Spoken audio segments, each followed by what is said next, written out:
Good morning, good afternoon, and good evening, guys. Welcome to the Empowered Together podcast, where we have honest, vulnerable conversations that go beyond the physique and health and fitness. Today, I've got my guest, Toitan, joining me. This young pro, I've been seeing him training for the last year now at MuscleWorks, absolute superstar. Thank you so much. He's got a bright future ahead of him, and just wanted to bring him on because he's got a genuinely awesome story. And you know, the whole thing about this podcast is just people sharing their stories. So I just thought I'll get him on. Been trying to get him down for like 3-4 months now, but we finally got there. Partly my fault because I'm lazy, but yeah, life happens. Anyway, so yeah, I thought I'd love to get his story out because he's very young, and I know he's gonna have an absolutely bright future ahead of him, and he's gonna kill the bodybuilding scene. So yeah, thank you. And hopefully he'll look back at this when he's famous and he's on the Olympia stage thinking, oh yeah, I remember Indy. I know that guest stars the podcast on. But now, mate, so share us a little about yourself. Let's start with where this whole journey began. Going to the gym, specifically. So I started training in 2020 around like August, September time. At first, like it was just a place like all my friends were going. So, and it was coming off the back of my mother passing away in March of 2020, and because obviously there was lockdown at the time, so it's obviously a very isolated experience, as with like some like my cousin. And then just a bunch of my friends were going to the gym at a time, and I got an invite, do you want to come along? And like that was very helpful in terms of like being in like a community kind of idea. And like those kind of like early days are just like, they're super awesome because it's just like 6 of you guys are all training arms, or like you're all bench pressing and stuff, and that was cool. And then from there, I just got really into the posing side of bodybuilding first.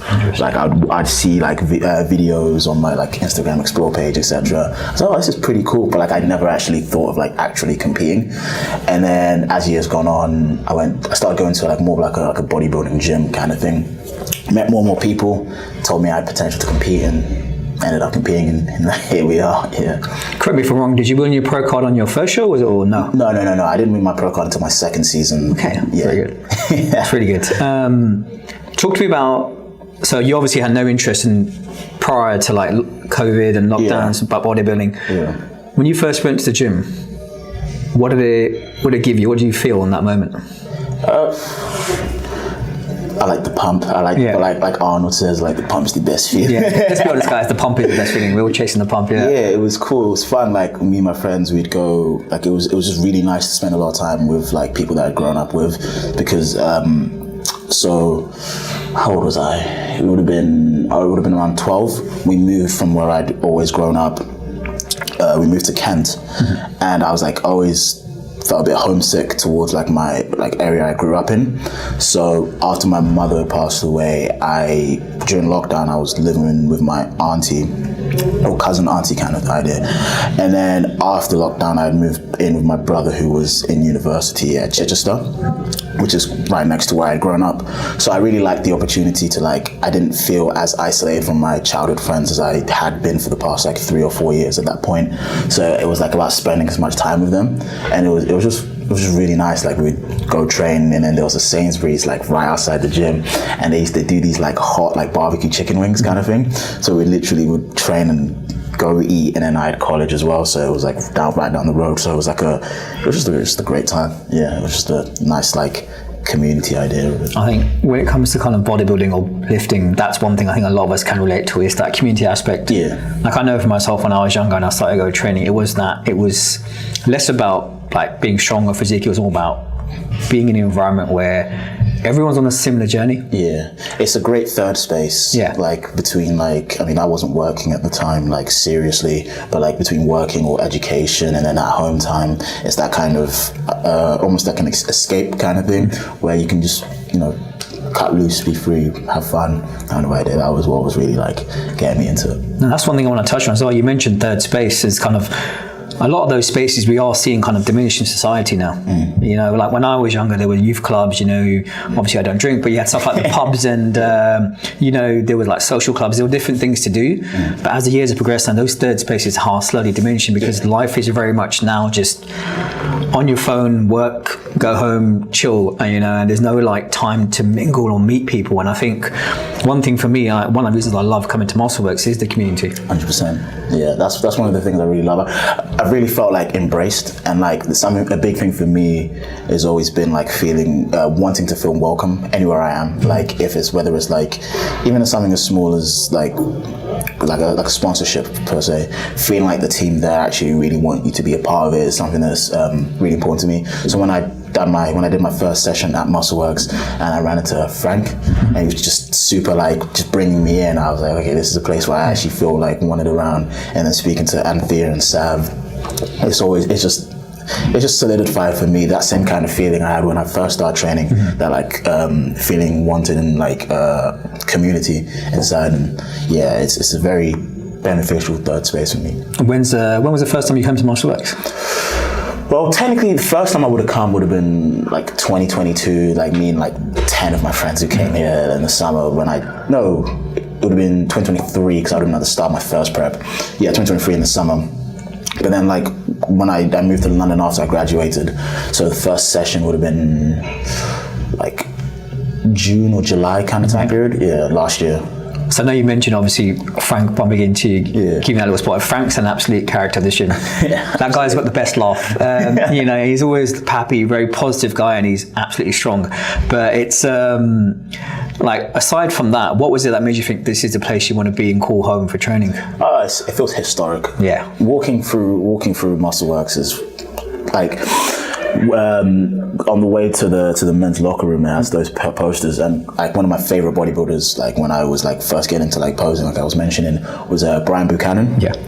And I always noticed the posters of him and like the written signatures and stuff. And I'm always like, that was one thing I was like, wow, this gym feels like it's decaded. Like it feels like it's not just like a new gym that someone's just throwing a bunch of equipment in and said, go train. It feels like somewhere that people have walked the halls, people with ambition have walked around, people with ambition have trained on these machines.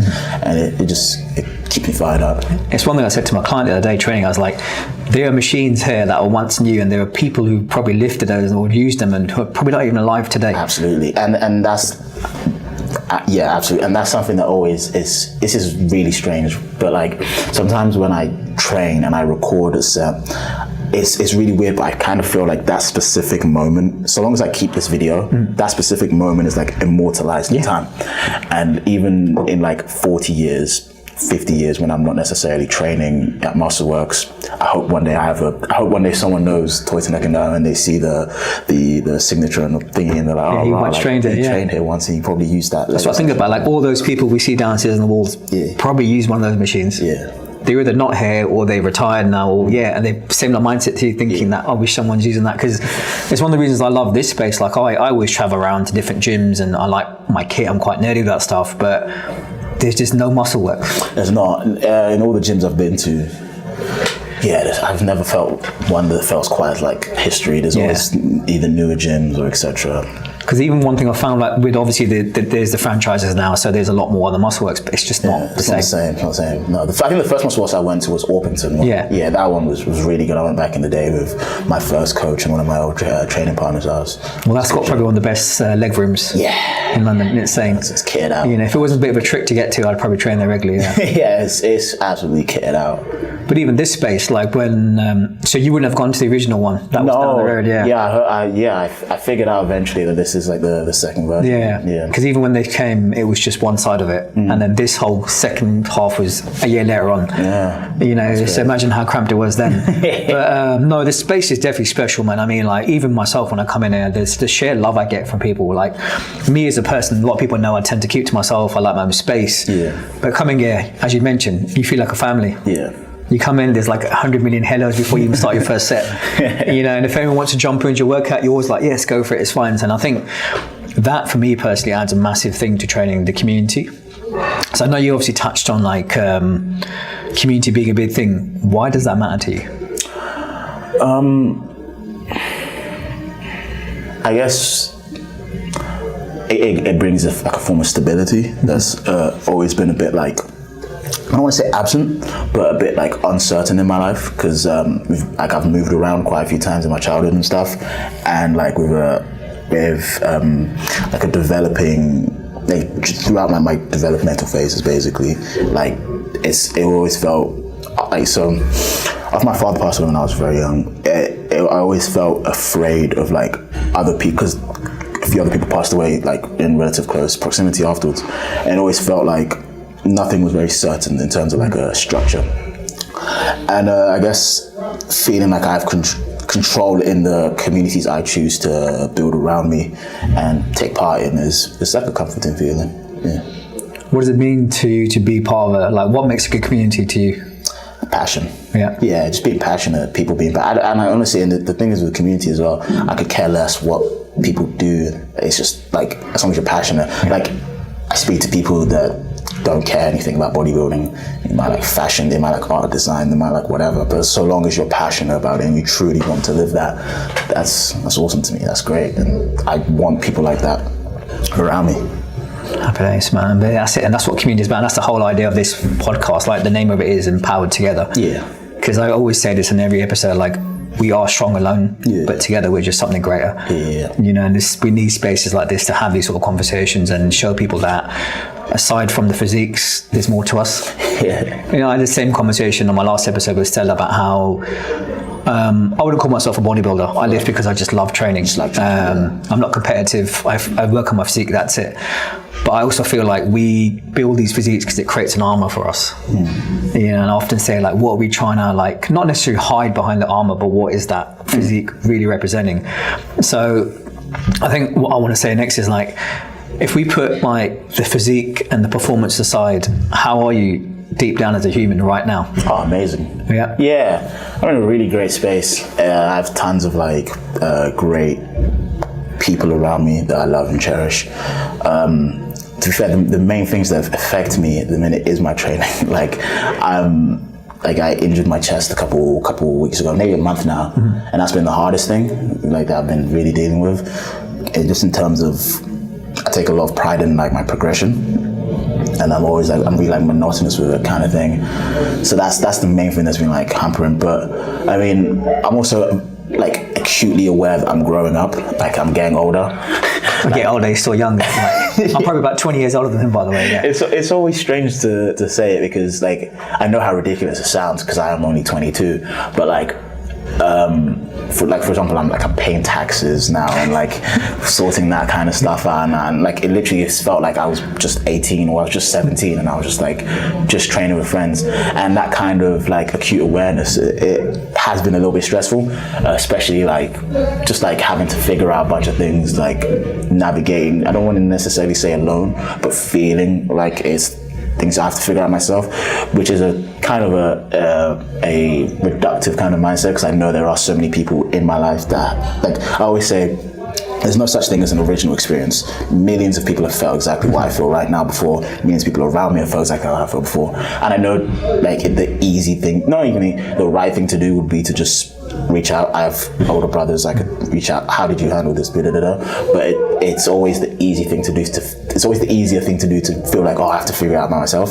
So that's a kind of a mindset I definitely need to like unlearn. That kind of like those kind of patterns. As even though I really value like community and building things around me, I often feel like I often believe I'm much more capable than I am in terms of like handling things that should be handled as a pack, basically. What do you think gives you that belief or mindset, or that you can handle things? I think I've accomplished well for myself thus far. Like I think I've almost every goal I like set for myself, like going through, I've always been able to like, if not like perfectly achieve or do something where I can look back and be like, you know, I'm proud of myself for that. But in reality, what is missing out when I'm like assessing those time periods is I had amazing people around me the whole time, and it's always easier. It's an easy cop out to be like, I did that by myself, but I know in my heart of heart I didn't. But it's the kind of, I don't even want to say arrogance or ego, but it's like something, it comes with age that like you're able to look back and oh, actually no, you really did not do that by yourself, and it was through the merit of amazing people around you. It's true, man. Like, I mean, like the sum of everything that we accumulate in our life is obviously like we walk for those moments and we do what is, but everything adds to that for the people we have around us. Like, people obviously know my story, but as much as I walk through the situations I have, I wouldn't be the person I was today without my parents, without my friends, without community. Absolutely. And I don't think I think we often have this thing that asking for help or reaching out is a weakness, when I feel like it's probably the greatest strength to realize actually I don't know what I may be doing. Yeah. And then to ask someone else to be like, could you help me? Because I think one of the things I've seen a lot of people struggle with throughout my life is that, as you mentioned, dropping the ego and being, actually, I don't know what I'm doing. Yeah. Help me through this. And I've always said it's all like reaching out for help is your greatest asset. One thing I wanted to touch on next is, I know you mentioned like losing your father from a young age. Yeah. How do you think that affected you as a man? Honestly, I can't even say, really, because I think I've been very fortunate, very, very fortunate that I grew up with tons of great, I don't even want to say alternative, I grew up with tons of other really positive men in my life, whether it's my friends' parents, my oldest brother, coaches like in basketball and football, people that understood that this is a young man that needs some sort of support. And I've been very fortunate that those people, like, I don't even want to say pick up the slack because nothing could ever replace, but they did their best in like helping make me the person I am today. Yeah. So when you say about like picking up the slack or replacing, what do you think that would have been like? What's that replacement? Or just feeling comfortable, like being around, just like literally just being around. And another person I left off there, this is my mother. Don't know why I left off there. It's just then, I guess, because I was talking specifically about other men, but 100% big time with my mother, because she did a lot to like just make me feel comfortable in being vulnerable with her, just like speaking and never feeling like my voice wasn't heard is definitely a big thing, especially, and that's a big thing is why I also mentioned like coaches, like growing up in like playing sports in school and like after school clubs, etc. And made me really made me feel wanted. I guess I was a bit good at sports. Obviously, you want you on the team, etc. But I always felt like they would like go out the extra mile to like pick me up from my house to take me to games or stuff, or like offer me a place to stay, to take me to like a further away games kind of thing to make it easier. So that kind of like slack that you kind of would expect from like a father is always there. And then on the more like, I don't even want to say like masculine side, my oldest brother taught me a lot about like stepping up, like, you know, like just really like putting your best foot forward when certain things demand that kind of attention. And yeah. Cool, man. Because I'm a big advocate on families, and you know, families where everything begins for us. And how often like I see a lot of the issues I come across with men is the fact that is because there was no masculine figure in their life. But I've also learned throughout the life that we don't necessarily need to have a father. Yeah. As long as there's some sort of masculine sort of figure there, someone who can kind of give you that guidance. Because ultimately, men have their own journeys, don't they? Yeah. And I think as much as we have our mothers or there's other people there's something that men can offer other men that women can't necessarily do. But as you've just mentioned there now, there was no loss of that because you had those figures around you, and that's what's important. Yeah. You know, let's go on to your mum then. Yeah. Because you mentioned how she played a pivotal role in growing up and being there for you. Like, firstly, obviously, if you're happy to share, like, how did it feel losing her then?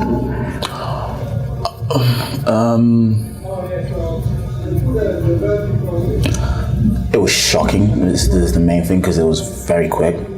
Like, I think within like 4-5 weeks of diagnosis, she passed away because it was a lot more aggressive than like kind of knew the whole time. So the first thing is like, I don't even want to say shell shock, but like I was kind of like really like disbelief that this kind of thing is like real, especially because I don't know, it just never would cross my mind, because I thought, you know, I've gone through it already, like, okay, like it's out of the way kind of thing. So yeah, it was strange. It was strange, shell shocking. I think for a while didn't really process much of anything, because I was 16, and at that point, like, hormones are developing, etc. You're thinking about a million things. You're thinking about girls. You're thinking about X, Y, and Z. I think so. For a while, I definitely kind of like pushed a lot of like thought processing it through to just to the back of my mind as I was doing other things like with like education and like trying to go to university and like with training as well. Like I guess I would like say I masked a lot of like whatever I was feeling in like, and also in like a lot of just other things and like anger as well for like a good year, 2 years, but. Yeah, I think a big thing as well with the processing thing is like I probably would never process it. Like as I keep going older, I'll just get better at processing, but never like I don't think I'm not a computer. I can't be like 100% processed.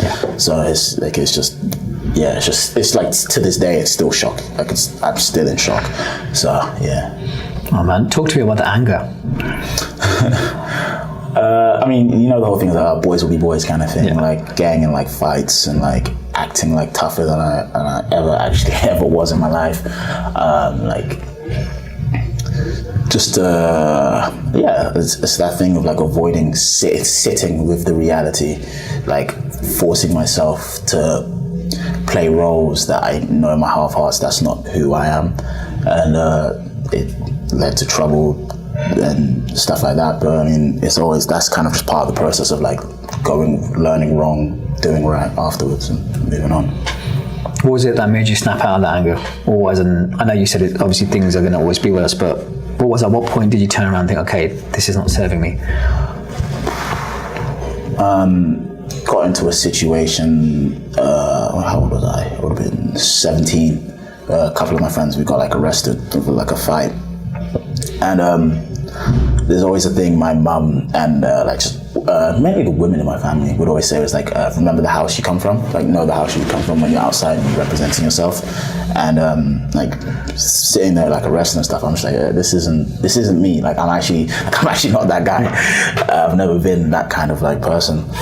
And my brother came to pick me up and we were walking back, and we were just talking, and I didn't feel comfortable putting him in positions like that where he's had to leave whatever he was doing to come and pick me up, and knowing that that's just not a life I want for myself. I mean, I'm that's actually just not who I am at all. Like I was doing well in school, I was about to go to university and stuff, so it's like this is just like, it's just foolish, it's just stupid arguments that like you just buy into because you think you need to like protect your name or your ego or whatever. And as you do, as you do when you're younger. It's one of those things where it's like you just go through it, and it escalated just way further than ever needed to, and it's kind of that. Why do you think so obviously when your mother passed away, the anger, why do you think that was the way of kind of dealing with the anger, doing that? What did that give you that you felt you couldn't get or process the anger with? I guess someone to blame, someone to directly push towards. Like I always felt really angry towards, because my mother had been complaining, like she'd been going to the hospital and complaining for like around a year and a half prior to like pain in her stomach, and they'd never took it very seriously, or they'd misdiagnosed her for what was it, like kidney stones or something. So that had been completely mismanaged, and I felt, and I mean, and to this day this is also something that I also need to unlearn. I always just feel a sense of distrust and there was anger towards like the hospitals and just the general NHS, and mistrust towards like that like kind of like authority figure of like doctors know what they're doing. That's not a healthy way to go about it in full time, because like I actually do need to also make sure I get my health checked as I keep getting older and keep moving through life. It was just an unfortunate situation with an understaffed hospital. So I guess it's just feeling like I have a direct people or person that I can unload anger towards, or like opposition. That's like these are the people that are doing me wrong here, so this is what I need to do to like get back and Before. No, it's understandable, because especially as we're taught, like, we're not taught, we learn that, doctors and so forth, we place them as kind of these people who would take care of us and they know how to manage things. And then for that to kind of be like, what the hell? We gave you my trust, and look what's happened now. It's very much understandable, man. And like for me, obviously, I had an opposite experience in the sense when I went through chemo and I was diagnosed, it was pretty much a straight on thing, and I was able to be there. But I can only imagine how that must have felt for you then, just like this back and forth of not being understand things. And was it cancer your mother had? Yeah, and it was quite direct. Yeah, and that's one thing I would never wish on anyone. It's having gone through a year of chemo, it takes its toll on your body. Yeah, it does. It really does. And it destroys you, man. What do you think? What's the one thing you took away from your mum that you carry with you throughout life? All things are possible. Yeah. All things, like I've watched her raise me and my two older brothers, working all types of jobs, like all types of hours, being completely tired, but still trying her best to show up and take interest in anything me and my brothers were doing. So I mean, what is it for me to come in here and train? That's the always. Like on days, especially when like I'm in prep and things are hard, I'm like, what is it actually for me to just go do 30 minutes? What is it for me to just have the luxury to sleep when I want to, train when I want to, and what the only trade-off I have to walk? Like there's so many harder trials and tribulations that are actually like experienced on a day-to-day basis, and she always talked big on like gratitude. Like this is like her, my mother and my father did a lot to bring us here to have these opportunities, and it's like it's just I can't waste basically. Yeah. What do you think, if you were to kind of look back to yourself when your mother passed away and the person you are now, what would you tell him then? I don't even think I'd tell him anything. Like you just, because I think the main thing is a big thing I realize is all advice at that point in time just it falls on deaf ears.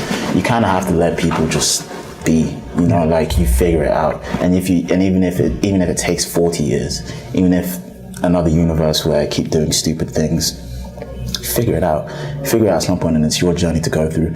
Of course, advice is nice and good, but in direct trauma and like shell shock kind of feeling, it falls on deaf ears. I've had a million people tap me on my back and tell me da da da da, and in that specific moment, you're not trying to hear that.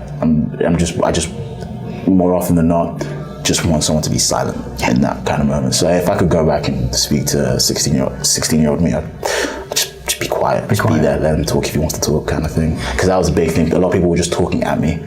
Not many people were trying to navigate how I was feeling in a specific moment. That's not to criticize anyone that was around me at that point in time, because they were amazing people. That is why I am here, where I'm here.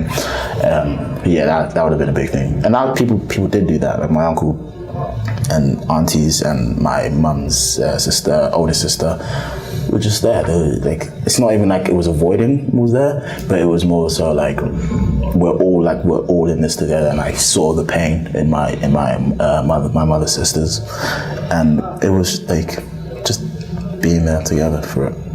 I think a lot of us, obviously, especially as men, like we're problem solvers, isn't it? We want to go and try to fix things. And I think one thing I stress to people throughout the years is that the balance of just silence. Sometimes it's not about going in there trying to fix things. It's just allowing people to, as you say, go through their journey. Yeah, that's definitely something I've only really just learned in the past year. Like they're trying to help other people solve problems without necessarily taking into account that in someone's mind there's just so much going through, and it takes a certain level of compassion to, you know, I'm not in a better position than you to try and solve your issues or solve what you're going through, and maybe why you're telling me this is because you just need a moment to solely focus on this issue instead of the 12 other ones that are going on, and just let them be. If they ask, then try from your best perspective. But yeah, big thing is to just let people be and exist and be messy. Yeah, it's true, and that's the key thing as well. Be messy. Like I'm very much big on that. Is like that process of healing and kind of going through what we may have. It's not this kind of like nice pure thing. It's quite dark. It's quite gritty, and it's never going to be truly finished. You know, we'll always kind of have, as you mentioned, like, you know, look back at it for years and things will still hurt and things will still feel kind of not the best, but it's just how we then deal with it in that moment. 100%, yeah. You know, like as much as I've gone through things I still look back and think, shit, man, you know. Yeah. But my way of responding to things now is a lot more different than it would have been a year ago, 2 years ago, so forth. But we're always processing. You know, I always say, like, healing or getting over whatever it may be, there's no destination to it. It's a journey, and like you mentioned right now, you're you're still learning, and you will be. Yeah, 100%. I'll probably look back in 10 years and think I'm a fool now.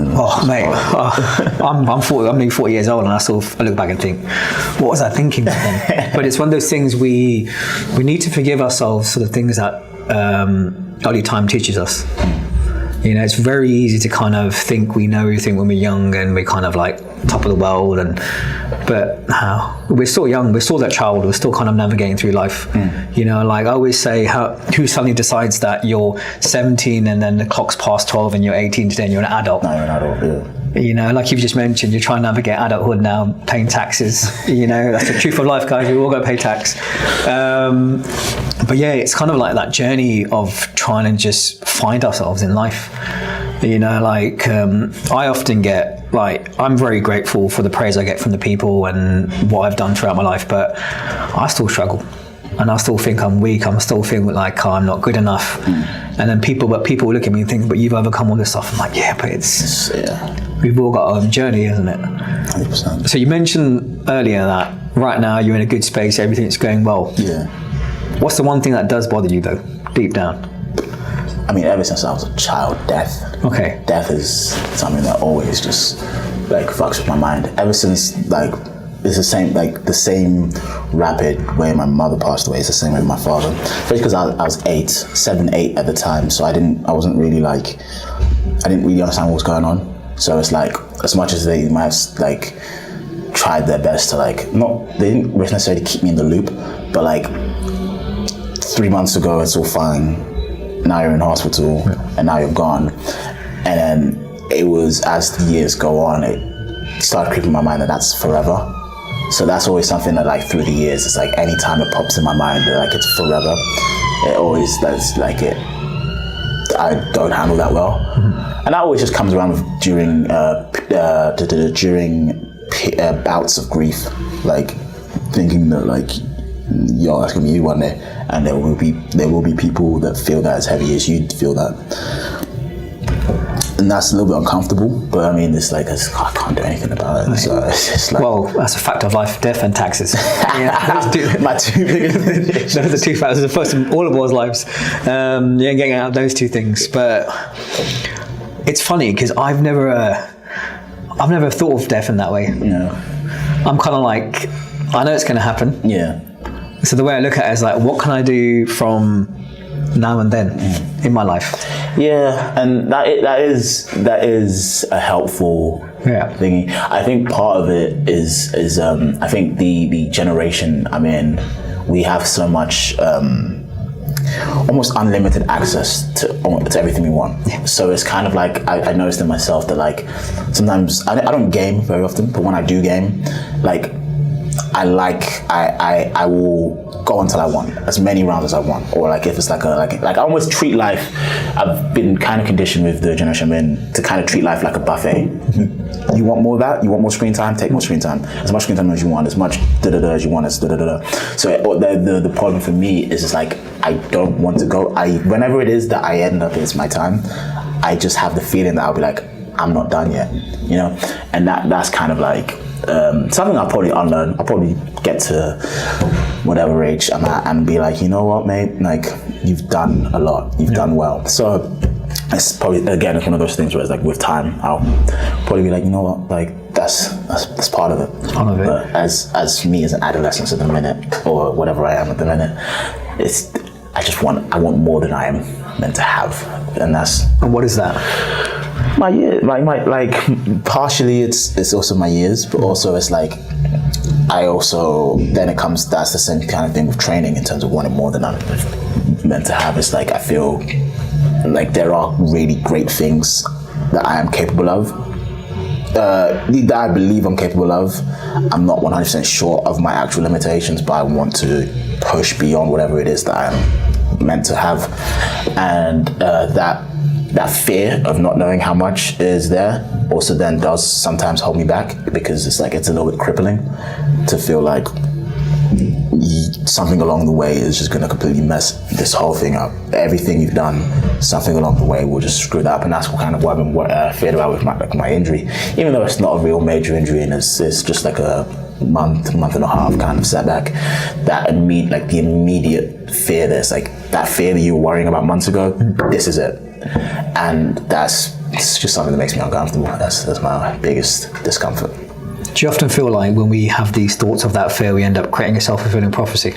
Yeah, that is definitely a big thing, because then you're kind of like paralyzed by inaction. Yeah. And I mean, I can't, and that's a big thing. A couple months ago, I came to the realization, but I was thinking this through. It's like, I've spent so much of my life afraid of death, or afraid of not being able to do as much as I want to do, that the time I wanted to do those things, I'm spent being afraid. Yeah. So it's like, what were you actually doing in those time periods? Like I'm really big on like going in like, I really like to travel. I like, whether it's across the world or whether it's just in my local area, I like to just see a lot of things. And there'll be times where I'm on these kind of walks and I'm just like looking at the floor just in my head, and I'm like, okay, like, what are you actually doing here? If you wanted to live as much as possible so you can do as much as you want, eat your fill basically, but now you're eating up that time being afraid of going, which is not. So yeah, I'm like, in of itself, I know that phobia or fear is inherently like irrational. But it's just something that just requires presence, requires being proactively there and watching your own thoughts and catching them as they fester. True. I mean, presence is something I'm a big advocate on. I'm the whole idea of metacognition and just being observant of what you're thinking. Yeah. Because we live our lives like 100 miles per hour. There's millions of things going through this. Yeah. And we just don't be present. Yeah, I read a book. I was reading. There's an author called Eckhart Tolle. Yeah, Power of Now. Yeah. Yeah. I was reading that and New Earth last like the start of the year. Mm-hmm. Yeah, and it was a big thing about being instead of believing. So this is a bit like out there, but it's not out there. This is all my stuff, so feel free. I'm all about the out there stuff. Yeah. It makes total sense with this like analogy he uses, where it's like, it will be irrational to say that you yourself pump blood around your body, or you yourself cause digestion to happen in your body. It's just a function of the body. Yeah. So it's the same way that you yourself are not your brain. No. You yourself are not the things that shuttles thoughts around your brain. That's just a function of the body. So it's like, a lot of the pain and anguish we deal with in life stems from the fact that we pay too much attention and we buy in too much. We put all our cards in to the thoughts that shuttle around.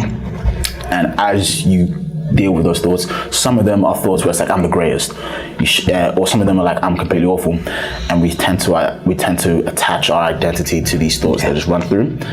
And if it's a thought that we don't necessarily like too much, and we attach our identity for a couple months to it, or for however long to it, and we dislike that position, what ends up happening is that we want to create distance between these two things, but these two things don't even exist in the first place. Mm-hmm. And it's the distance we're trying to create between them that's the pain, that's the suffering. So he then talks about, instead of trying to attach ourselves to as many of these things as possible, it's about being present in that current moment. And a way to do that is like through breathing and feeling your energy. So like, for example, he speaks about like laying in your room, or if you were just stood, like manually breathing and trying to feel energy at the bottom of your feet moving throughout, just as a way to recenter yourself. And yeah, that was a really big, like, profound moment for me, because it's like that, and that even deals with death, because death it's objectively not real for me right now. It's not something that I'm actually experiencing. Dealing with, yeah. And it's not something I'm going to be experiencing for a very long time, God willing. But that distaste for what that experience, whatever it will be, that distaste for that experience is what I'm living through now, and I've created a reality that it's paralyzing. So I always, whenever it is that I'm going through that, it's literally just about catching my breath, catching my moment, and breathing through it. Mate, what you just said there is basically what people know who follow me know. This is my whole thing.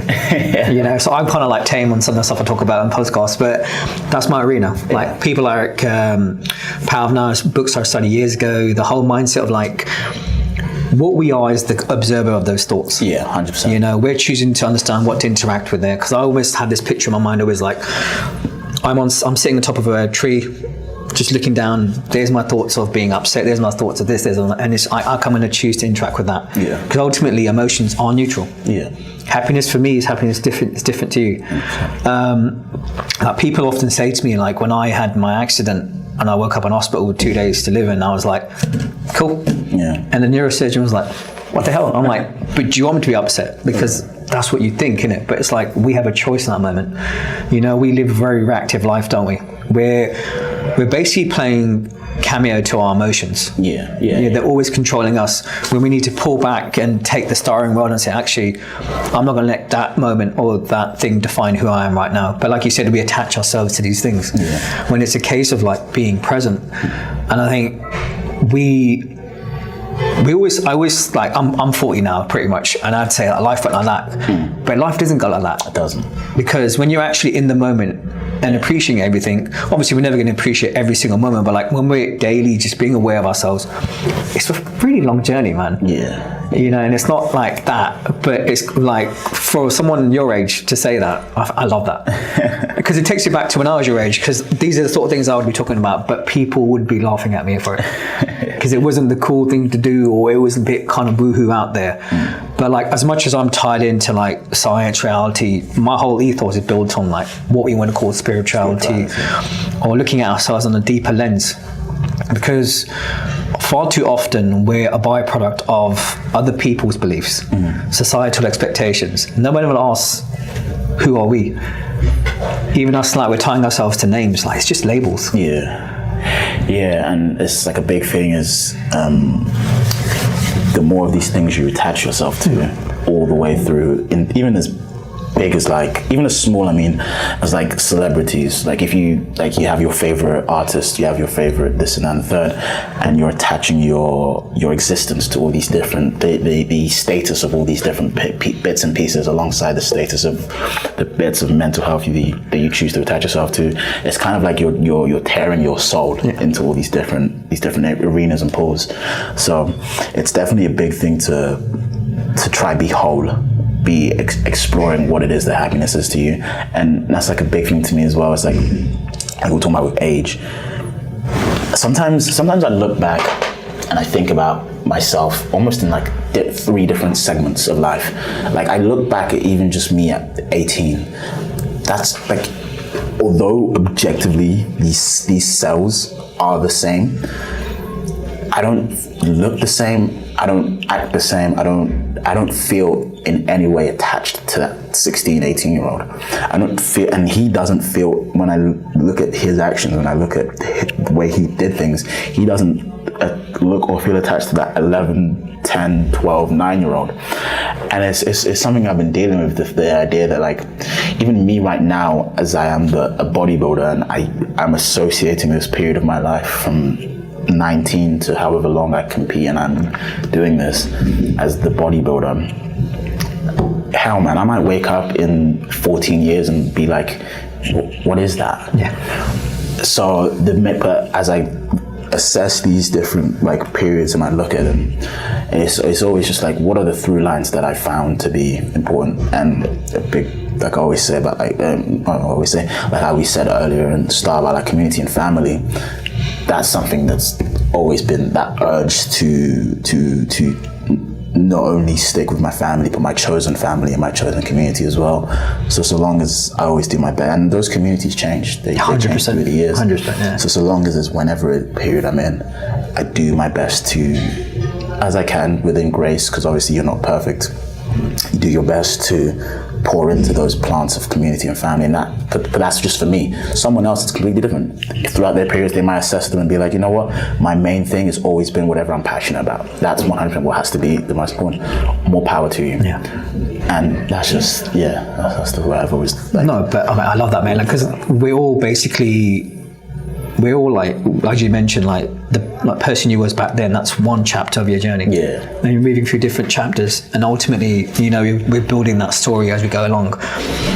I'm not the person I was 10 years ago. Yeah. You know, I'm not the person I was 20 years ago.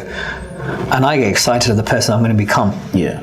You know, that's how I look at my life. Like, I don't think when people say, oh, we're getting older, I'm like, no, I'm excited to get older. You know, because imagine what I'm doing when I'm at this age. What have I learned? What have I experienced? That's how I see life, innit? Yeah. Like, going back to what you said earlier about death, like, for me, it's never been this thing of, I worry about that. Because maybe because I've been there twice. And I kind of realised that I'm not saying I have control of death, far from that, but it was a case of like, I nearly went to that point, but something brought me back in it. So make the most of this journey, that gift of life, you know, and just know that one day you will be gone, and in that gap, just do what you can to build onto it. Because when I look back to when I was a youngster, I was afraid. Death did worry me because I was like, fuck, one day you're just gonna not be here. Yeah. You know, then I used to think about, will life still carry on? Will my family carry on? How will they be? And how this and that? So I learned from my experiences of facing those moments that make each moment count. Like for me, I'm very much about empowering others to be the best they can, because I know what it felt like to be really low and have no confidence, no self-esteem myself, no belief, you know, and then to be this thing where I wanted others to have that ability to kind of have that voice. Yeah. You know, my whole career as a coach has always been about empowering others, you know, and because I feel the real kind of health is what you mentioned. It's about coming back to the whole. Yeah. You know, like when you mention now, like happiness, what does that mean to you though?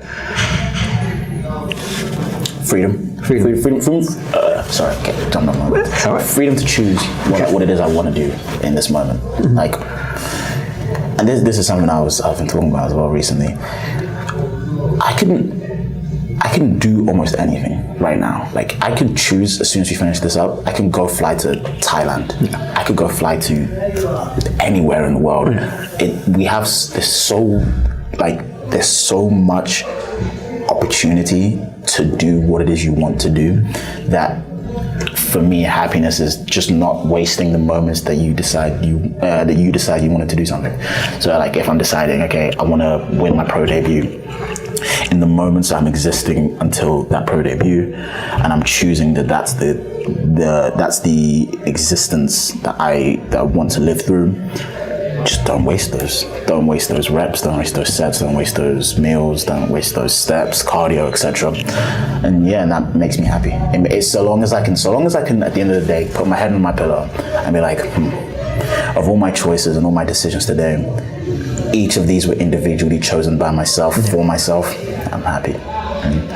And sometimes obviously some decisions are chosen by yourself, for yourself, because they benefit other people. Of course, not everything's about, I didn't mean that to be selfish. No. It's more like I chose to help this person because I wanted to. Yeah. And even though it might not necessarily be attached to what it is in my brain that I'm envisioning as my happiness, it's still part of contributing to something that I individually myself came to my own conclusion to do. And that freedom to do that is something I'm so insanely grateful for, because there are so many other positions in life you could be in, like in indentured servitude in certain countries where that's still like a thing, and it's just, or even just being in a position where it's like a lot of people don't really breathe in the fact that like, it's like right now I'm bodybuilding. In 2 months I could be like, you know what, I'm gonna knuckle down and become an astrophysicist and try my best to become that. And a lot of people do not have that opportunity to even decide. They're born into, or they live in a specific part of life where it's like, you're gonna do what your father did, because that's the only way you are going to live today. The only way you're gonna live in 6 months is because you worked your ass off to be able to afford to eat however much you're able to eat. And to just wake up and know that I'm in this position where I can decide, I just have to decide. And I can't not put this to use, to something that I decide I want to do, because I have this opportunity to do so. And to me, that's happiness. Oh man. Yeah. What would you then say to people your age who may be feeling lost in life and may not have that kind of fire that you do? Yeah. What's that one bit of advice? I know we mentioned earlier about advice not necessarily hitting the spot, but if you were to meet a group of people your age who were lost right now or looking for that meaning, what would you say to them? It's to be. Yeah. Just be messy. Be passionate, be stupid, be smart, but just assess through that entire period. Like, what am I doing? Am I enjoying this? Is this because I want to do this, or am I following the lead of someone else? And if it is the case that I'm following the lead of someone else, is this because I want to, or is it because there's something else that's pulling me in that position? And you know what? You make mistakes. Bodybuilding might be a mistake, but you know what? I will be and I will exist. And as I come out the other side of whatever, or as I'm in the process of whatever, it's never too late to change course. The road, there's a manga I was reading called Vagabond. And there's one of the characters, so there's two basically main characters. There's the protagonist, awesome guy. He goes through his journey, but his childhood best friend, he almost goes on a parallel journey, but on his way he just makes a ton of mistakes. He's making mistake after mistake. He succeeds, he falls, he succeeds, he falls. At his mother's deathbed, she gives him this speech where she's talking about through your road, even if you fall, you cut your knee, you tumble, you break your head, you break your arm, you whatever. So long as you keep walking your own specific road and you choose to develop, you choose to go negative, it's whatever. So long as you keep on being. And eventually you get to where you are going to be. And I can't tell you it's going to be positive. I can't tell you you will make it. Yeah. I can't tell you that. You might fail. You might forever fail. But you were. And it's just, so long as it's you that made those choices, you have to be able to be content with laying your head at the end of the day, or at the end of 40 years, and be like, I made this bed, I will lay in it, kind of thing. Yeah. Man. Why do you think people struggle with that though? With being concise in their own choices. Kind of similar to what I was talking about earlier with being in a generation that has almost unlimited choices, because we're from so young. We're this is cross generations, but specifically with my generation and ones coming up, we're just from the moment you are of age to have a phone or have something, you're bombarded with just a trillion different options and a trillion different bad intenders, good intenders, neutral intenders. But so long as we always keep attaching ourselves to more and more consuming of material ideas, material clothes, material food, material whatever, we're always going to be at the serve. Not and it sounds grander, this sounds really grand, what am I say? But it's more internal. We're always going to be at the mercy of the person pitching you something. 100%. So you're always going to be at the mercy of McDonald's big arch burger. You're damn, yeah, this is because I've seen the viral trend, or you're but it's not even necessarily a bad thing, because it's within your existence to, I don't want to say consume, but experience. Experience as many things as you decide you want to experience them, but just the ability to step back and look at something that's being put in front of you and assessing, is this something I want to do? I feel that's been eroded, the critical thinking as to why is this message being particularly put in my face. And that's something you see all the time with political campaigns, or food marketing or clothes marketing, that people, the ability, because everything nowadays is so tense. There's always people are pitching things as there is someone that's the opposition. Yeah. And you need to preserve your life, you need to go against them. And that's eroding the ability to critically think about, why is this person marketing this to me? And as that bleeds into so many other factors of life, we also then lose the ability to go through life, walk through the high street and be why do I, so for example, I'm not sure if you saw, that McDonald's, the CEO eating the burger and it went viral. Literally, I want to say 3 weeks ago, I was on my way home, I'm gonna go shopping. I walked past McDonald's and I was I could really go for a burger. I walked all the way in, I tapped the screen and I saw the big arch burger and I was yeah, I'm gonna get that one. And then I saw the price on it and I was thinking, why do I even want this burger? And then I stepped back and I was thinking, this is clearly the success of social media and that marketing. But at the same time, it is my choice. Yeah. It is my choice to be I want to go through this and buy that burger. I ended up deciding I did not want to go through and buy that burger, because I'm not paying that amount for that burger. I don't care how much marketing you put in front of my face. So so long as you're able to have that moment of step back, why is this? What is someone else to gain from this? What do I have to gain from this? Yeah, that's what I'd say about it. Oh, Well, guys, I'm gonna wrap this up because we're getting into now. But I love this conversation, man. This is great. We can go forever. We see a second one. I want to end with one thing. You mentioned that a lot of us are humans. You know, not many of us are creators, but you're creating your life. That's true. Yeah, that's the main. I didn't think. And this is it, though. You know, we have a choice. We can either fall into other people's patterns, or we can choose to create our own journey. You know, and I think we worry about doing that because we're going to fail, because we may not go right. And people know this about me. Like, I've tried so much to do this sort of thing and all that, but I've always had this mindset that will be a failure. But you know what? You just got to, as you mentioned, just be and act upon it and just do it. So with that said, I'm going to wrap this up and say thank you so much for coming on, man. Thank you for having me, man. Give me one bit of more advice for the guys. Just throw something out there. Don't be afraid to be corny and be passionate. 100% just be passionate. Whatever it is that's pulling you and making you excited to wake up and get out of bed, do it. If you care about zoology, do it.